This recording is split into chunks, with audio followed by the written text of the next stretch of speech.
Hello again, and it's been a while since I've seen you. Various reasons. I've been really busy, and as you can see, we've moved house and moved office.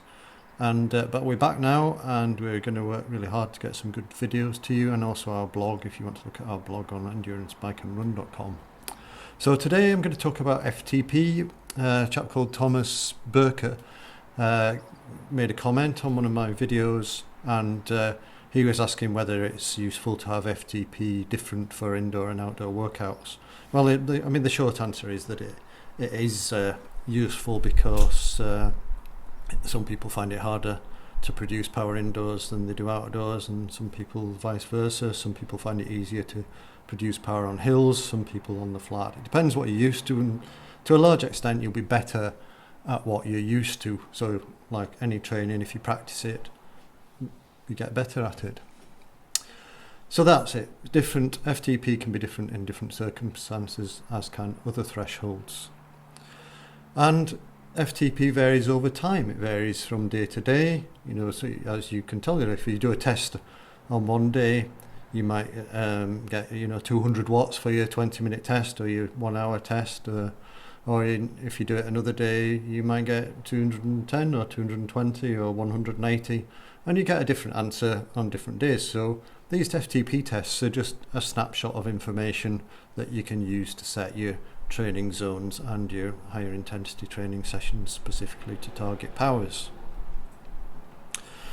So the other thing is that the thresholds, your FTP and other thresholds like your anaerobic threshold the power at your anaerobic threshold heart rate, your lactate threshold and your VO2 max all change over time with temperature, with your level of fatigue. And there's an interesting study. I'll show you the reference on the screen. You can see it now.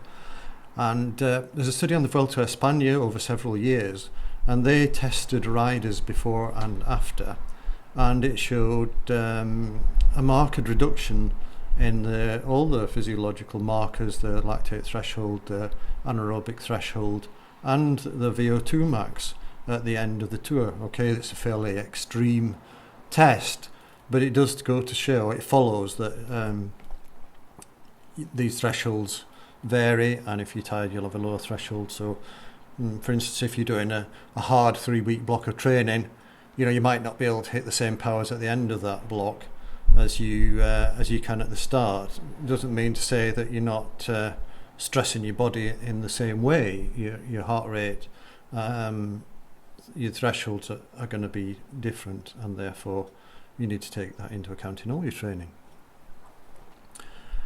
So it's best to use a range because some days you might feel good, some days you might feel bad. So if you set your heart rate range, if you set your targets to a range, your power targets or your heart rate targets, for each of your sessions, at least you can take a view on whether you feel good or whether you feel bad. And it's not important whether you really hit these maximum powers or your maximum heart rates or get the higher end of the target zone in every session. The way you get fit is being consistent. So being a little bit below the goal, being conservative, a bit undertraining is a lot better than being a bit overtrained. Like, you're much better being at 90% of what you can do than 102% of what you can do. When I mean what you can do, obviously you can't do 102% of what you can do, but it's 102% of what you can sustain. You want to be doing something sustainable so that you can train consistently. One thing that's useful is when you do your training, if you compare your perceived exertion and your heart rate and your powers, then you can get a sense check on whether your training zones are sensible and whether you're working hard enough or not hard enough. So say you were doing a tempo workout and you were feeling that it was a bit harder than it should be. It might be a hot day. If you have a look at your heart rate, you can also get a feel for whether you're wimping out or whether it's a psychological thing. Sometimes you feel tired and you think, oh well, I should just suck it up and push on. And sometimes you feel tired and you should just stop because you're totally exhausted, and that, how do you know that? You don't, you just have to make a call. But it's better to be on the safe side. But if you look at your heart rate and your power and your perceived exertion, think how you're feeling, then you can make a much more informed call using real data, the hard data, as well as your subjective feelings. Sorry. So in summary, you're better off doing a little bit less, being on the safe side, and than you are by doing a lot more and pushing too hard. Also, use zones, have a target zone for each session, or set your target a little bit lower than you might, your maximums can be, because this sort of hard, very high intensity stuff, if you're right on the limit all the time, you're not going to be able to sustain it. You'll end up being overtrained, and you won't get a consistent block of training in.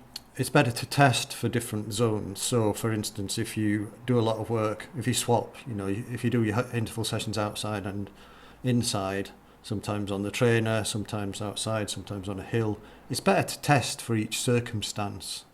So you've then got these a range of FTPs. If you use a tool like WKO5, you can set different FTPs for different situations, like a mountain bike FTP, a road bike FTP, and an indoor FTP. That can be quite useful, but you don't have to do it that way. You just know that one's a little bit less and one's a little bit more, and then you can set your sessions accordingly, and bearing in mind that you feel different on different days. So trying to be sort of exact isn't worth it. So in general, make your training achievable. Bear in mind that some days are good, some days are bad, and you have to make adjustments accordingly. Definitely try and set your training zones and your thresholds for the environment that you're in. Test regularly.